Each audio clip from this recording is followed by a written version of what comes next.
roughly 1 in 700 Amazon sellers ever reach 8 figures. The problem is not necessarily the lack of opportunity. It's because the same strategy that gets your business off the ground and even to 7 figures is often the very thing that holds it back from scaling further. The truth is that most sellers never make the shift into the leadership and visionary role their business actually needs to grow.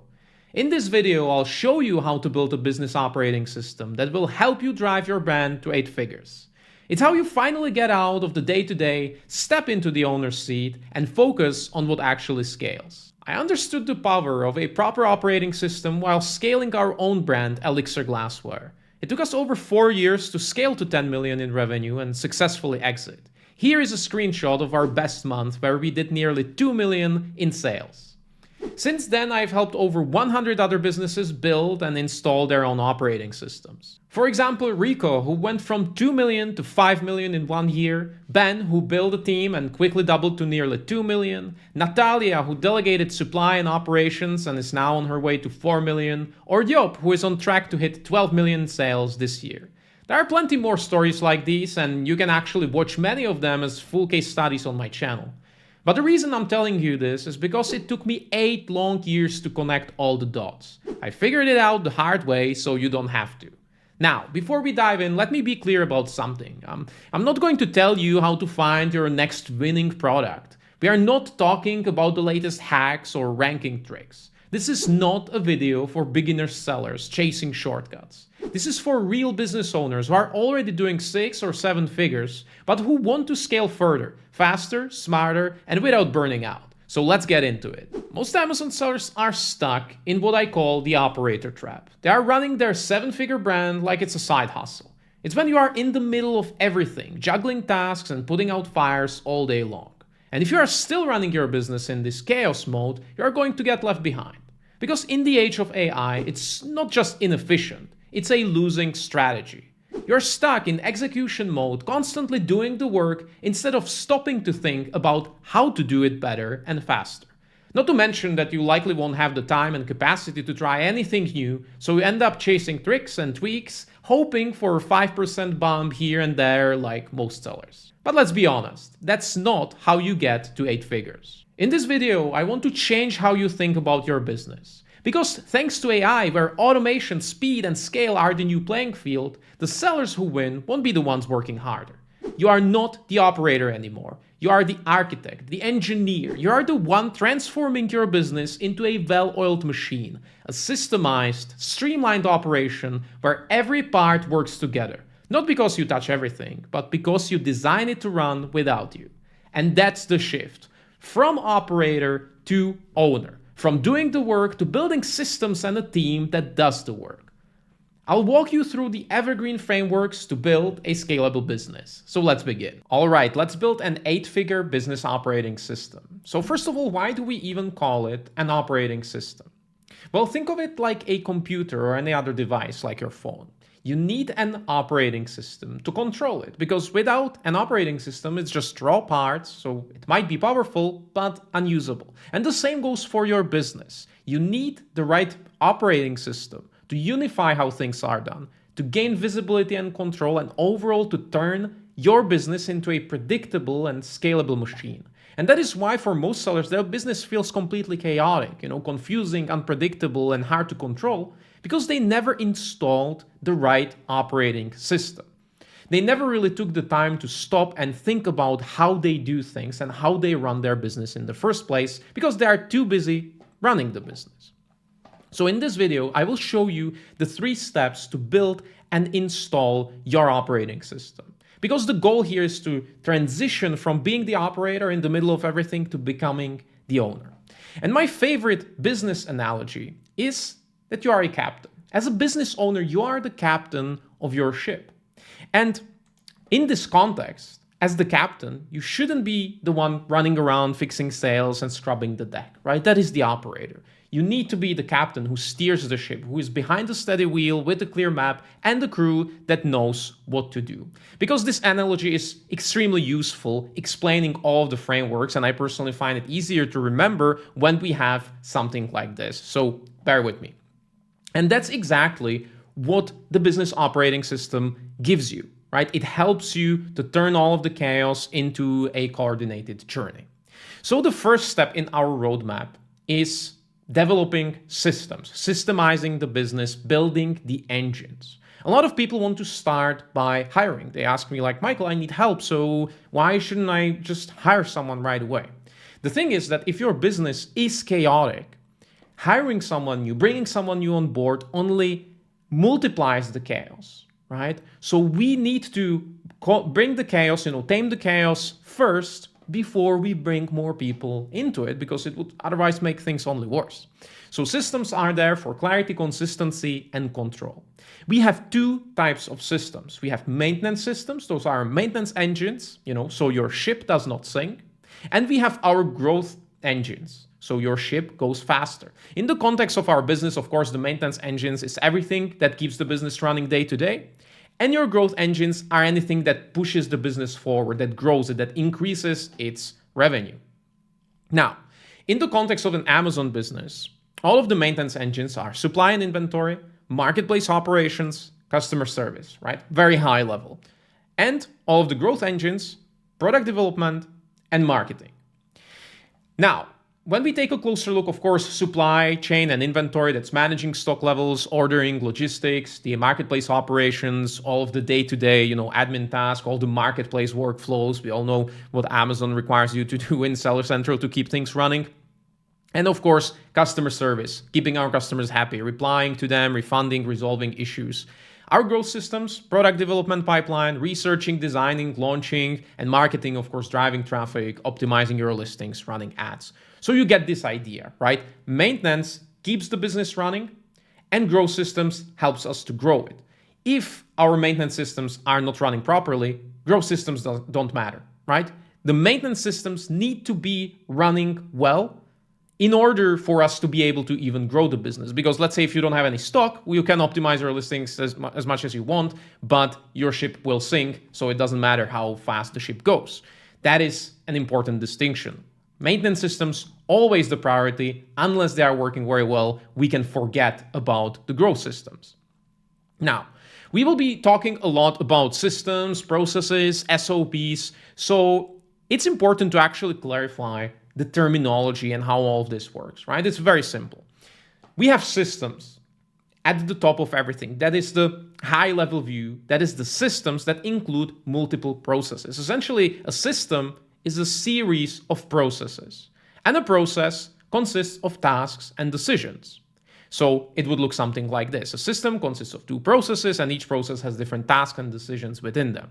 So if we would take a look at a process, it starts somewhere, it ends somewhere, and in between, to get the desired outcome, we have to finish tasks, make some decisions. So it can look something like this. So for example, purchase order process looks like this, and the process feeds into another one to start and trigger a shipment process, right? We place a PO and then we ship the units. As simple as that. So we have two processes, and those processes fit into our supply system, right? So systems we have at the top, then we have processes, then we have the specific tasks and decisions that need to be done. Now, of course, as I said, our business have multiple systems, which each has a different function, whether it's a maintenance engine or a growth engine.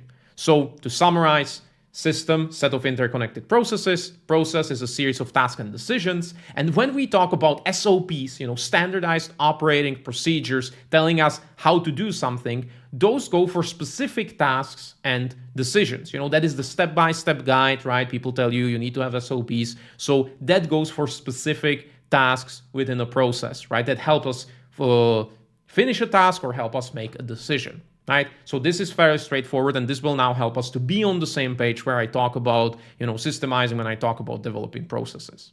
Now, developing processes, we need a strong foundation, because in order to build a systemized business, so it's scalable, we need the right tools. We need process maps, task management, and company wiki, right? Everything works into a beautiful synergy, because the process maps is the high-level view of our processes.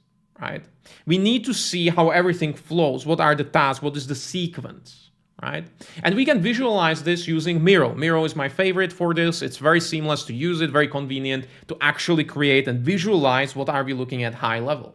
Once we do that, we also need task management. This is where the real work will happen, right? Every single shipment will have its own task following the actual process map.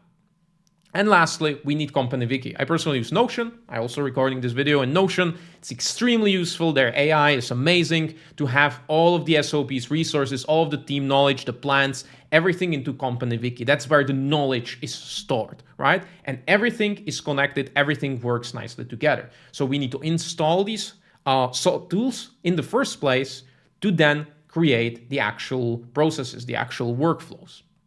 Now, the workflow for process development.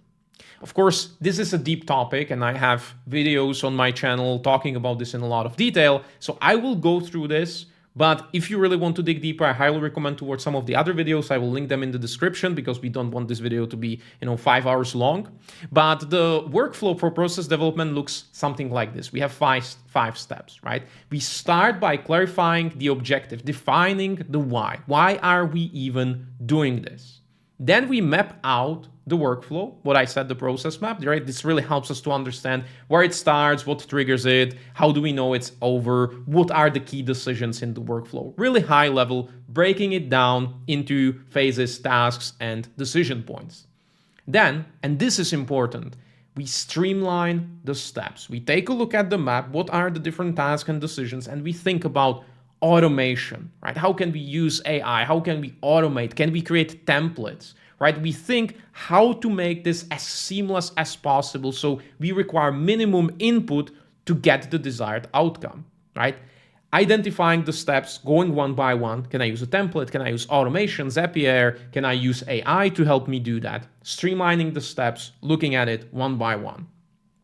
Then, very important point, measuring performance. What will be the key KPIs here, right? What will be the KPIs so we can measure the performance, right? Imagine you can just see 1, 2, 3 numbers in order to know whether this process is performing well, right? Whether it's doing a good job, right? Measuring the performance. So we need to identify the key metrics we want to track, and this will be essential later on where we design the CEO dashboard, which is later in this video. And lastly, we document the instructions, right? Some of the steps cannot be automated. They need to be done manually. So we better prepare rough instructions so we can then hand it over to someone else, which of course will come also in the upcoming steps. For this, I developed an AI which we use with our clients. I use it in our business to help us develop the processes, right? Because this can be quite tedious to do all of this. It takes, tens of hours to actually do this properly for each process in your business. But thankfully, in the age of AI, we can do this quite easily. I trained an AI on all of the processes we've built over the years to help us do that for our business, right? So the AI helps you define the objective, right? It helps you map out, it helps you do all of these steps, especially the streamlining. It's really thinking outside of the box to help you figure out how you can streamline some of the steps, and it lets you know how to do that, right? So we define the objective, clarify the objective with the AI, we map out what we said, the high-level view. Now we are looking at the shipment process as an example. We have tasks and decisions, so we are mapping it out, where when the AI is holding our hand, guiding us through this, then we streamline, as I said. The AI looks at every single step, every single task, every single decision, and it gives us an idea how to streamline it. Here you can use a template, here you can automate it, here you can have a template, right? It really thinks outside the box and helps you, cut down the workload required in that particular process by 50% easily through figuring out what to do. And of course, it can then help you create the automation. Right? It holds your hand to create, Zapier. Maybe you've never heard about it. It helps you to do that, right? Super, super useful. And then the KPIs, right? It helps you determine what are the key metrics to track. For example, in our shipment process, the KPIs, shipment cost per unit, damage rate on arrival. It tells you how to track it, what are the actions, because this will be essential. This will be essential in order to create your CEO dashboard. We will talk about it later, but it is extremely important to understand what are the KPIs for each process you are developing, right? So it guides you through this. Now, you can get access to the AI Chief Operating Officer. There will be a link below.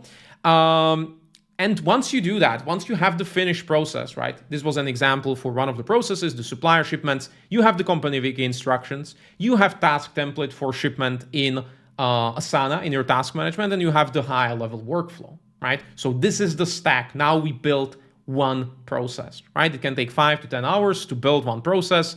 So we are slowly building up the engine. Now, the roadmap, where do we start, right? I use an example as shipments, but of course your business is different. So where do we start? Think about it as systematically removing yourself from the business, right? That's all there is when it comes to systemization, building this. The idea, the goal is removing ourselves from the day-to-day. So systematically removing yourself, system by system, process by process. But where do we begin, right? This is a big project to do, to systemize your whole business, a lot of work. So where do we begin? Well, think about leverage. I use this framework to figure this out with our clients, which I call the value ladder. You've probably heard you should be focusing on high-level activities, don't get stuck on low-level activities. The value ladder helps us really wrap our mind around this because we have low-level tasks. Those are the $10, per hour tasks, like creating labels for your shipment and resolving, account suspensions and stuff like that. Listing, reinstating listings and all of that stuff that really takes a lot of time, but does not really add much value, right? And on the other hand, we have tasks that are worth thousands of dollars per hour, which can be developing new products, which can be, expanding to new marketplaces, new sales channels, those big moves that really move the needle. And as you can see, most sellers that stop growing, the issue is that most of their time is stuck in the low-level activities. So think about the value ladder, where people in the corporate world, they climb the career ladder, but you as an entrepreneur, you need to climb the value ladder to leave the low-level tasks behind so you can focus on the high-level tasks, right? And in general, the low-level tasks, the low-value tasks are the maintenance tasks. The growth tasks are the more valuable, the $1,000 tasks. But at the top, we have the leadership, where you get finally into position where most of your time is making the key decisions and leading your team, because that's the CEO, that is the owner, right? So think about this framework. We want to remove ourselves from the low level, from the maintenance first, so we can then focus on growth and eventually step into the leadership role. Now, I also call this to get into your zone of genius, because you probably have some gift as an entrepreneur. Maybe you're great at branding, maybe you understand your customer better than anyone else, or maybe you're an amazing manager and a leader. But if you do anything else that's outside your zone of genius where you feel the best, you're wasting your time. You're wasting the resources of your company, right? So think about this as getting closer so more and more of your time can be spent in your zone of genius. That is climbing the value ladder. Now, when we put it into specifics, the top priority, the top 2 engines in your business, in basically every e-commerce business, will be supply chain and inventory. That is the backbone of your business, the key maintenance engine, managing stock levels, ordering, logistics. If you don't master this, if you don't have stock, nothing else matters, right? So this is the top priority. And the processes, you will have 3 key processes here: inventory management, purchase orders, and shipments. Right? So we will have 3 key processes where you can follow the workflow I showed you here to develop them one by one in order to remove yourself, streamline this part of the business. And then the main growth engine, again, for most e-com brands, product development, right? That will be the main driver of growth, right? That is how you grow your revenue, mainly by introducing new products to the marketplace, so researching, designing, launching. So in general, again, you will have 3 core processes here in this system: ideation and verification, coming up with ideas, verifying them, the actual development, figuring out what the product should be, how to make it better, creating the listing, right, building everything, and then launching it. Like, how do you introduce it to the marketplace? Those will be your top priorities, right? Here, we will get out of the maintenance, the low level, and here we will make sure that we are focusing and really streamlining and scaling the growth of the business. Of course, there are other systems, other processes, but this will be like 70% of what you need to do, following the workflow I showed you before. Now, also what helps to put this into numbers, we have a tool we use with our clients called the Operational Freedom Planner. This really helps you to wrap your mind around the value of your time, right? Because that is the most valuable resource your company has. You will plug a few inputs into this tool. It basically tells you what are your biggest time sinks, what to delegate first, where to begin, right? Because slowly we are transitioning into the team section, into the second step. So it tells us what to delegate first, who to hire, how much we can afford to pay them, because we are essentially, as I said, removing ourselves, which means we are buying back our time. We are paying someone else to do the work so we can do something else. We buy our hours to reallocate them to something more valuable, from low level to high level. So this is a tool that helps you visualize it and kind of help you wrap your mind around it, right? We will put your hours worked, your average monthly profit, put your time allocation, and the analysis then lets you know what you can delegate to what role, brand manager, PPC specialist, and what are the potential savings. This really applies to you. Let's say you do supply and inventory. You're still involved in that. It takes you approximately 50 hours a month, right? That is the average when I work with sellers, around 10 hours a week. Of course, depends on the number of SKUs, but that would be the average. And it currently costs you, in the value of your time in this example, over $3,000, right? Based on your hourly rate we calculated here. So it tells you that if you hire a supply manager, you can potentially save this much. It's very useful just to see and put this number on paper, because you will be like, oh, I'm really wasting money here. And that's what it is, right? A lot of people think about delegation as like, I'm going to pay someone. No, you're literally saving money if you are saving your time, which is worth more, right? So that is the idea. This will really help us to put it on a chart and see like, hey, I can benefit a lot by hiring a supply manager. I can basically save almost $3,000 per month by bringing someone like this. Very useful tool. Again, you will find the link below. You can download it, make a copy, and plug in your numbers. The second step, team, right? Now we are getting into the good stuff: ownership, accountability, and freedom. Once we build these engines, we are ready to bring people in to get even more our time back and basically get, again, closer to our zone of genius, to the owner's seat. So when it comes to the team, we can summarize it in one beautiful sentence: the right people in the right seats doing the right things the right way. Of course, it's easy to say, harder to do. So here we have our happy crew, right? So we begin by right seats. We begin by defining the roles even before we fill them. And the idea here is that our captain is looking at another ship, looking how other ships are operated. Maybe it's his first time. He doesn't know, right, who he needs on his ship. So he looks at other successful ships. You look at other successful businesses to replicate what they're doing. What are the roles they have? What is that 8-figure business doing? What is their team structure, right? And I call this the dream team blueprint, because it really tells you what are the roles you will eventually need. Maybe now it's just you, and so you are basically in charge of everything. That's not very sustainable. But you need to see where you are going. What are the roles you will eventually need? So in our case, the dream team blueprint, we are looking at a few key roles, right? We have a brand manager, operations manager, supply chain manager, customer service, and PPC agency / specialist. Depends whether you want to outsource or in-house. But maybe you will tell me, oh, Michael, I need more people. Of course. But this is the core of the business. Think about this almost as the departments. The bigger you get, the more people you bring into these areas of the business. But think about it this way. The brand manager is the one who really owns the growth and the performance of the product catalog, overseeing listings, ranking, launches, everything that happens, customer facing.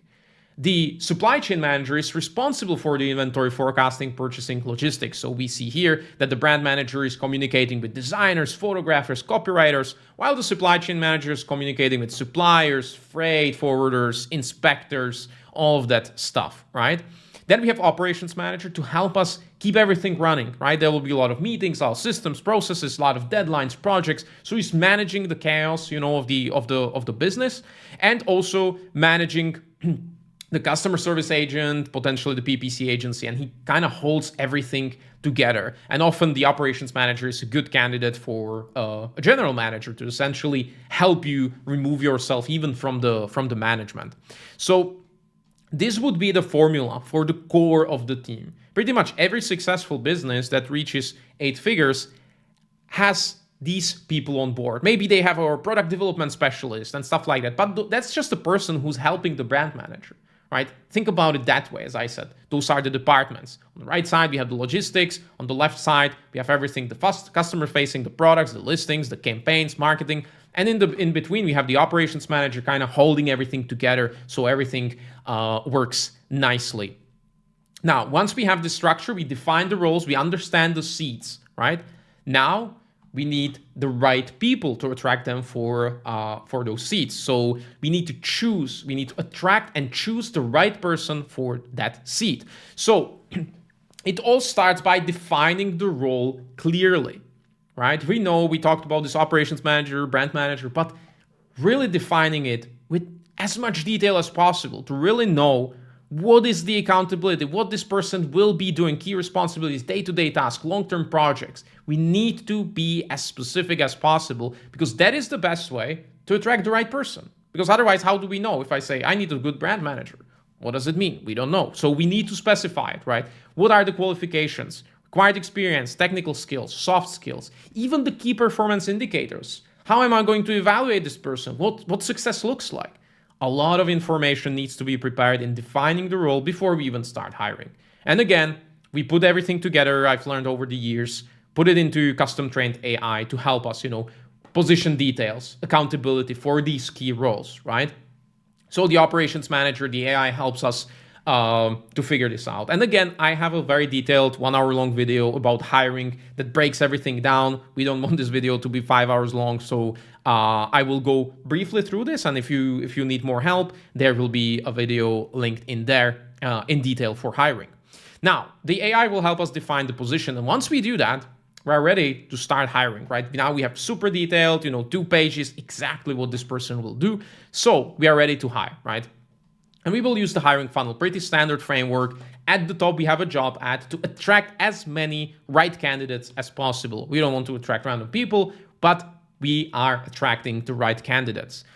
Then we have questionnaire to quickly and effectively, filter out larger number of candidates, skill test, interview, right? Still pretty standard, but what's important is that the job ad is there to sell the role, sell the opportunity. A lot of people send their job ad in a way like, I need this, I need that, and they don't really make it attractive, so they never get good candidates, right? So when we do this, we truly learn everything, we leverage everything we've learned on Amazon, creating great listings, selling to customers. Now we're selling to candidates. That is the job ad. Questionnaire, asking good questions so we can evaluate them. Skill test, so we can see how they perform, realistic assignment, what they will be doing. And lastly, interview and onboarding to get them up to speed once we make our decision.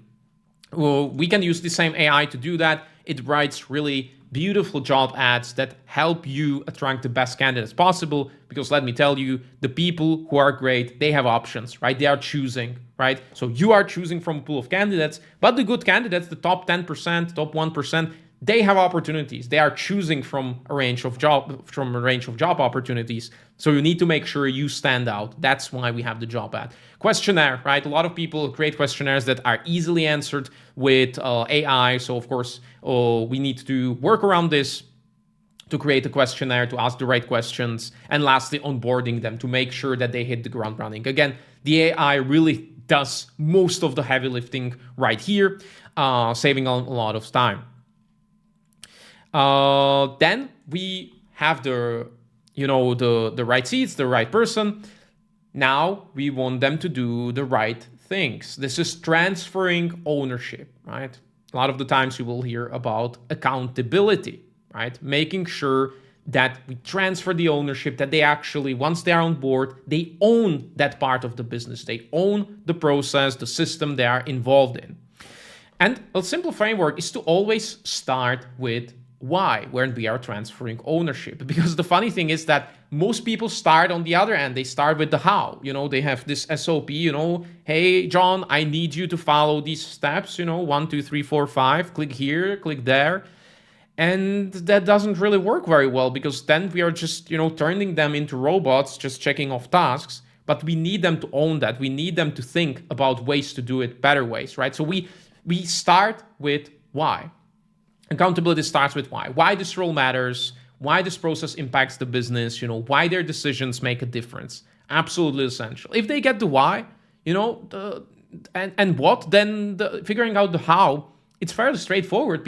Smart people can use AI, they can figure stuff out, they can research. So actually the how is the last thing we will be teaching them, because once we explain the how, the purpose, once we tell them what actually needs to be done in their job, what are the goals and the outcomes we are after, they should bring in the how. Of course, we can guide them, we can train them, but that's actually the last thing, and most people really have it backwards.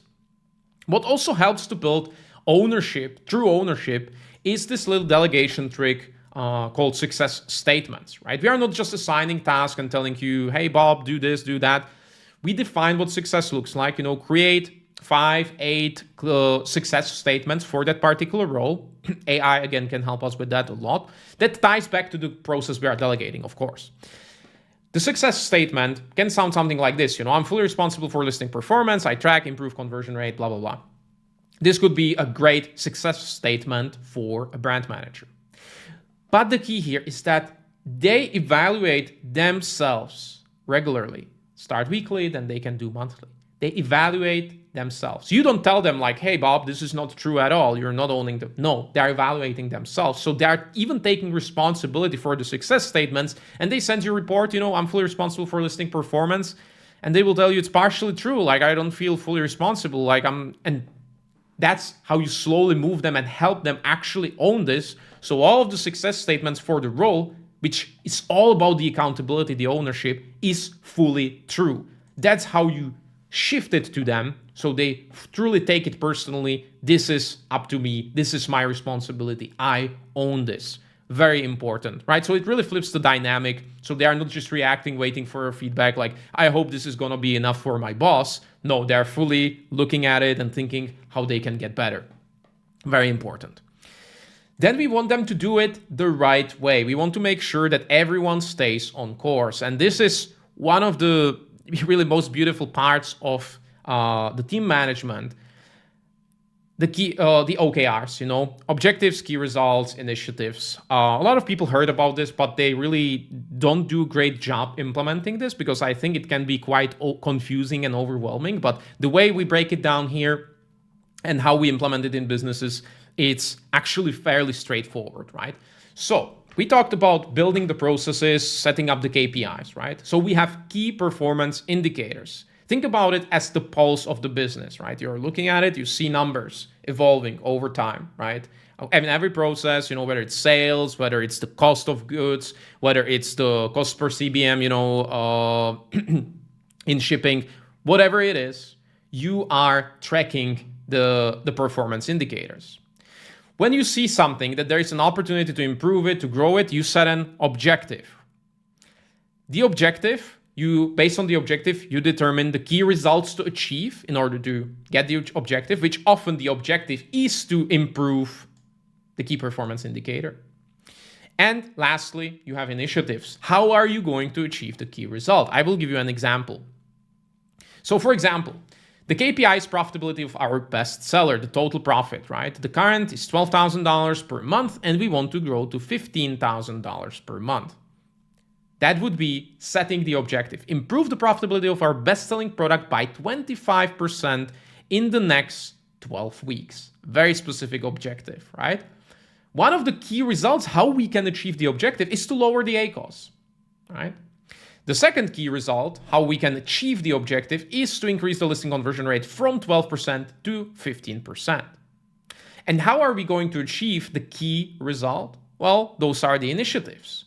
We can audit the PPC campaigns to identify underperforming, optimize bids, and for example, increasing listing conversion rates. We can A/B test product images and add a new video to the listing, right? But now the most important part. Of course, we have deadlines and accountability. Who is accountable? Who owns this particular initiative? The most important part is the workflow, right? Because the first step is to diagnose the business with the KPI. We are checking the pulse of the business. We are seeing potential for improvements. That is the job of the CEO, the highest leverage to actually figuring out what needs to be done. We diagnose, right? We see, hey, this could be better. I believe this could be better. I diagnose the KPI.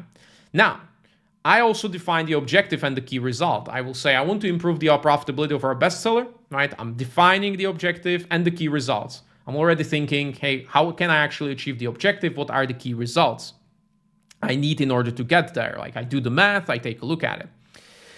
But now the most important part, the brainstorming and assigning the initiatives, those are the things that will get us there.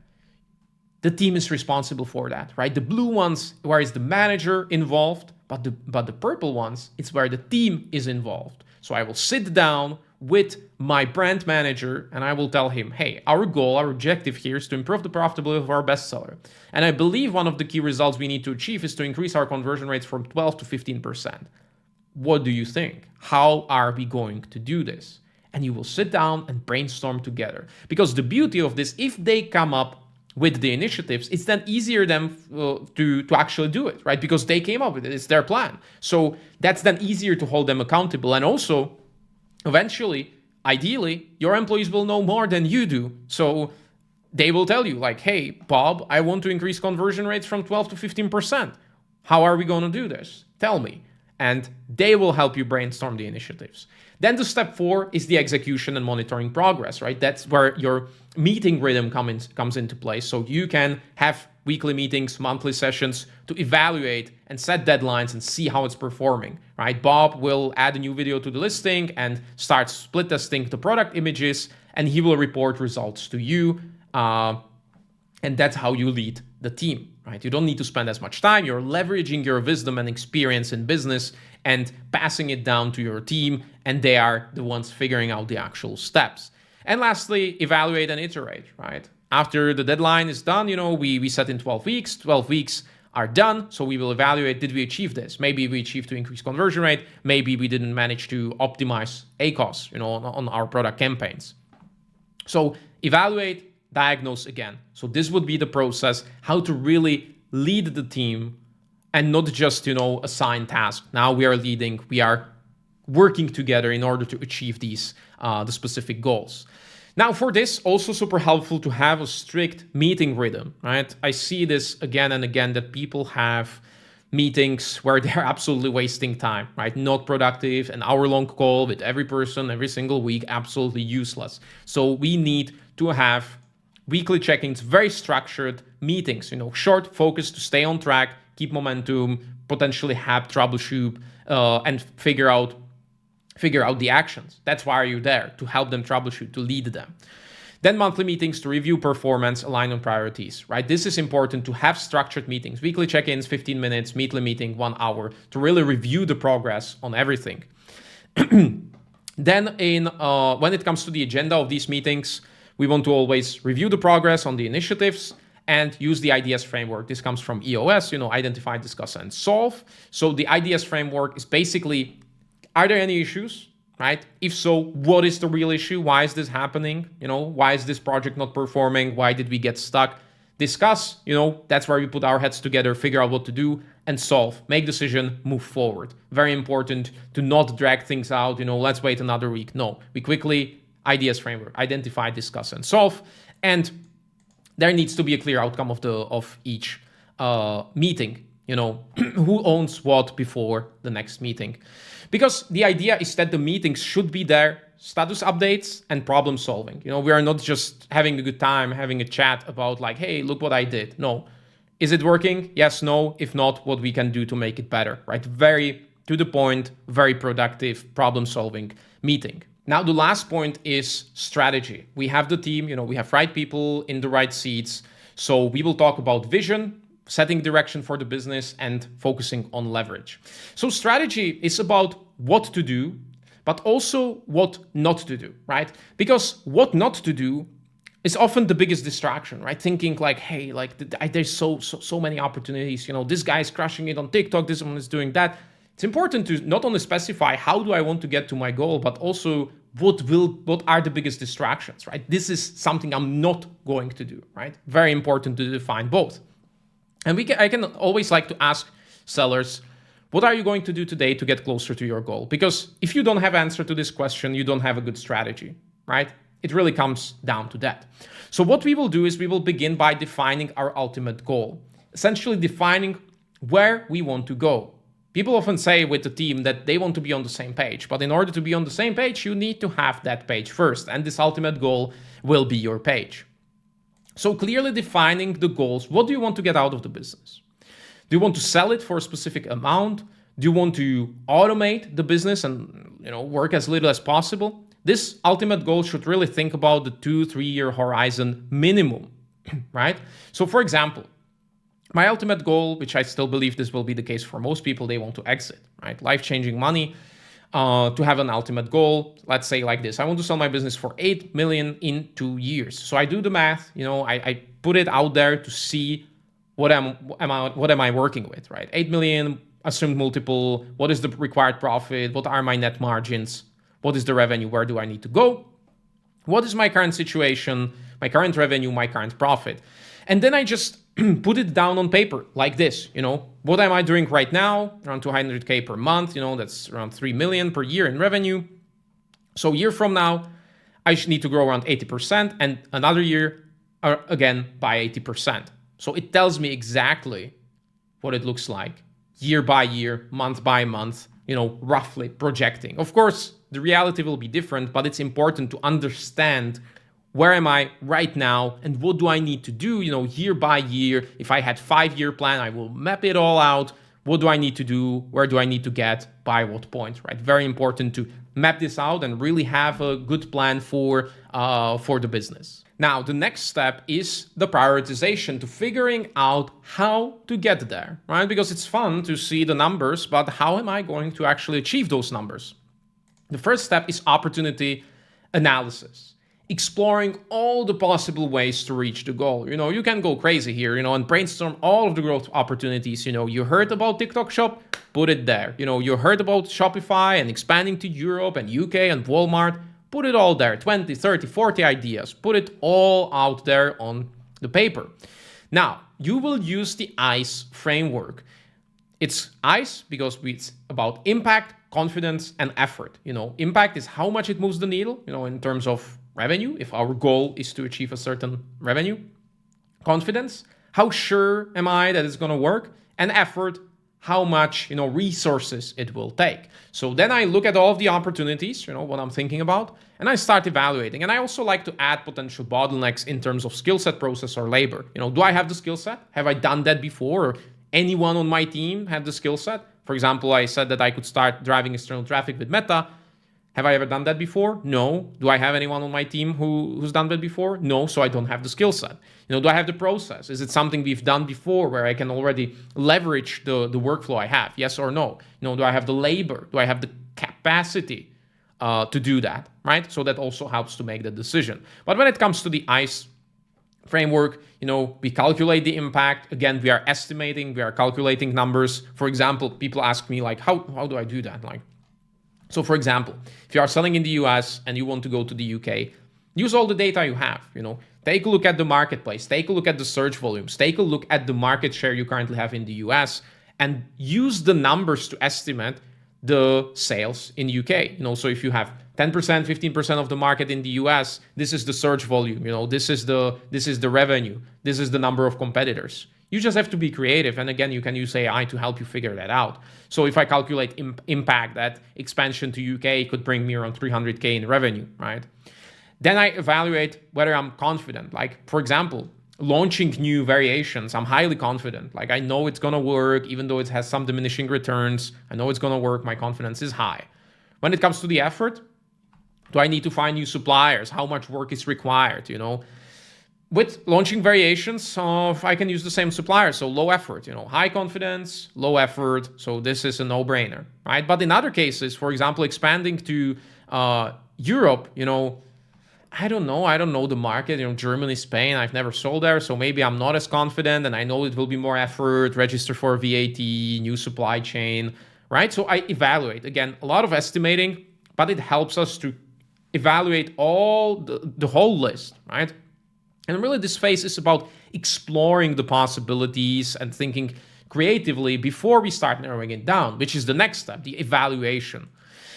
Because thankfully, we don't have to do everything on the list, right? We are choosing the path of least resistance to achieve our ultimate goal. So we will select the most promising projects based on the ICE scoring. So in ideal world, we are looking at high impact, high confidence, low effort. These things basically don't exist, right? So we always need to make some compromises and figure out which of these will be the best for our business.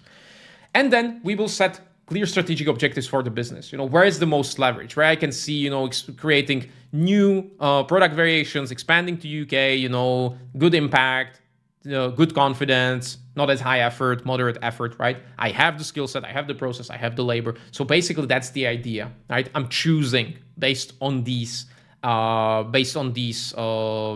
evaluations. The next step is to actually, once we choose the objective, is to think about the optimal sequence. I call this finding the first domino. What is the one thing that we can tackle now that will make the rest easier, optimal sequence? So for example, we want to launch new products, variations, new products. We want to expand to UK, but we also know that we don't have the labor. Maybe I don't have my brand manager. So I'm thinking, hire brand manager first, who will help me launch 10 products, which then make it more impactful to expand to the UK, because not only I will be taking my existing products, I will also take the 10 new products. So launch in UK will be more impactful since I will be introducing larger, more product lines, right? Optimal sequence. Now, the map suddenly turns into a path. I know what to do. I know the sequence, step 1, step 2, step 3. I'm good to go. That will be the end of the evaluation. Now I have a pretty good plan. I have the strategic objectives. During the process development, we talked about CEO dashboard to help you monitor progress and pivot when needed. Having a CEO dashboard is really keeping your finger on the pulse. And as more and more you're removed from the business, when you don't have employees, you don't really need this. But once you have 1, 2, 3, 4, 5, and suddenly you are out of the daily operations, you need to have a CEO dashboard to see how the business is performing, so you can step in and troubleshoot, figure out what to optimize, to set the OKRs we talked about. So we need to track the right high-level metrics. The KPIs were defined in the process development, right? It was one of the steps. So each process now has the KPIs. It really is super useful to spot if something's wrong. We can stay informed without getting pulled back into operations. So we don't have to, hey, have a call with the supply chain manager to ask him this and that. No, everything is in here in one place. Beautiful. We use this to measure the progress, of the strategic objectives, and it really creates the visibility not only for you, but also for your team, right? You need to be more data-driven. Do not rely just on your gut feel. And more sellers than I like to see are actually doing this, that they just don't know the data, then they don't know what's happening in the business. So having a dashboard, something like this, where you have, your target week by week, the data. Of course, the evergreen business metrics, revenue, margin, profit, that's important. And then each system has, the processes that have the KPIs we defined. So product development, it can be the number of ideas generated, the products which went through verification, and product launches, right? Marketing, it may be spend, ACOS, ROAS, you name it, right? So you create it. Each system will have 3, 4, 5 KPIs.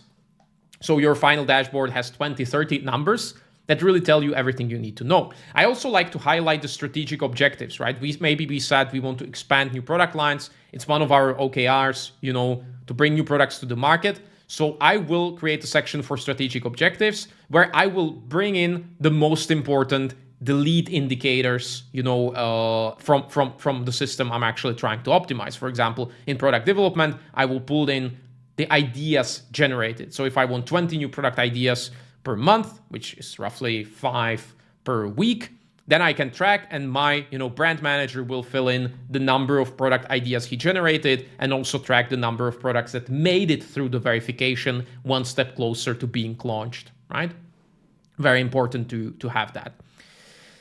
And lastly, the business strategy rhythm to stay on track. We have these big goals, OKRs, plans, all of that.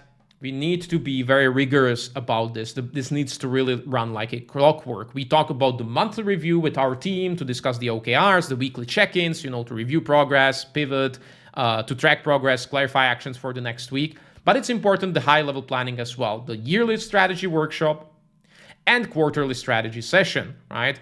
This really needs to be in your calendar.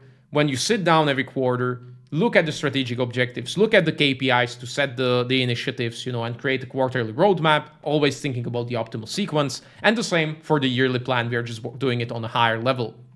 Spend 2 days, lock yourself in the cottage in the woods, disconnect from everything, and create your yearly plan. Strategic projects, yearly roadmap, right? So the workshop, we create a roadmap, something like this. The high level, what we talked about this year, I will hire brand manager, create a product development pipeline, expand to the UK, launch 10 products, right? Quarterly sessions, realigning, breaking down the strategic projects for the team, and then monthly reviews and weekly check-ins. So we keep it running, communicating our goals with the team, because you as the captain should have, your eyes on the horizon, always looking forward and bringing what needs to be brought to your team to take the right actions. And as I said, this needs to run like a clockwork. If you are ready to take the next step, I put together a free resource for you. It's called the 8-Figure Brand Systemizer Toolkit. Inside, you'll find everything you need to begin your transformation. The full roadmap, our custom-built AI, and much more, all completely free. And if you want my help installing this operating system in your business, step by step, I offer personal one-on-one guidance to help you implement everything in just 90 days. We'll systemize your business, build the right team, and help you start scaling again. I only take on a limited number of sellers, so if you are interested, you can apply using the link down below. And if you want to see what this looks like in action, check out some of the case studies on my channel. These are real sellers who've already walked the path you are on. I'd recommend starting with the interview I did with Job. It's packed with insights you don't want to miss.